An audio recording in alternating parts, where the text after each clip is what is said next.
Isinulong ng 7ID ang mas pinatibay na ugnayan sa mga media partners upang itaguyod ang responsable, tama at nagkakaisang pagpapalaganap ng impormasyon sa ilalim ng Synchronized Communications Framework. Narito ang ulat ni Mabeline Carbonell. Pinagtibay ng 7th Infantry Kaugnay Division, Philippine Army ang matatag na pakikipag-ugnayan nito sa media sa pamamagitan ng Media Engagement and Fellowship 2026 na ginanap noong Hunyo 27 sa 7ID Kaugnay Officers Clubhouse.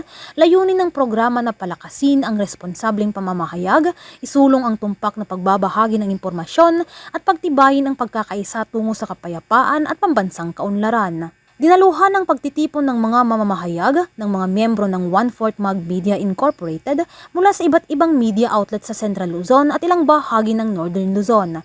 Philippine Information Agency, Nueva Ecija Vloggers Association at CMO officers personnel mula sa iba't ibang line units ng 7ID. Sa mensahe ni Major Brian J. Malinaw, Deputy Assistant Chief of Staff for Civil Military Operations, na kumatawan kay Colonel Gerald L. Reyes, Assistant Chief of Staff for Civil Military Operations, G7, binigyang diin niya ang mahalagang papel ng media bilang katuwang ng hukbong katihan sa pagsusulong ng katotohanan, transparency at pananagutan sa paghahatid ng impormasyon sa publiko. Tampok din sa programa ang mga presentasyon ng iba't ibang unit ng 7th Infantry Division ukol sa kanilang pinakamahusay na mga pamamaraan sa public information at strategic communication upang higit pang mapalakas ang koordinasyon at ugnayan ng militar at media. Isa sa mga pangunahing bahagi ng aktibidad ang Situational Awareness Lecture Hingil sa West Philippine Sea na ibinahagi ni Lieutenant Colonel Rogelio A. Domrigue Jr., Chief ng Division Public Affairs Office.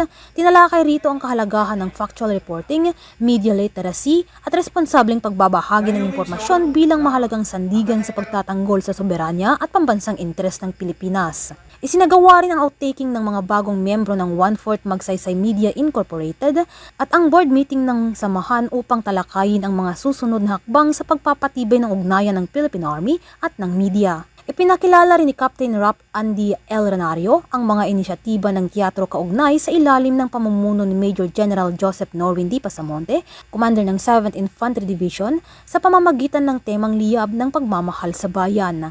Layunin ng teatro na isulong ang pagkamakabayan at responsableng pagkamamamayan sa pamamagitan ng sining ng pagtatanghal.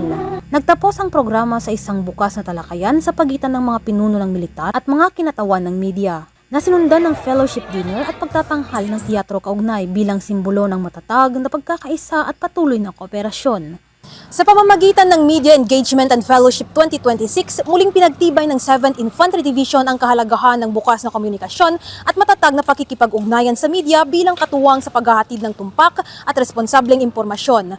Mula rito sa Fort Magsaysay, Nueva Ecija, ako si Mabeline Carbonell, ang inyong pamilyang kaugnay para sa matatag na hukbong katihan ng Pilipinas.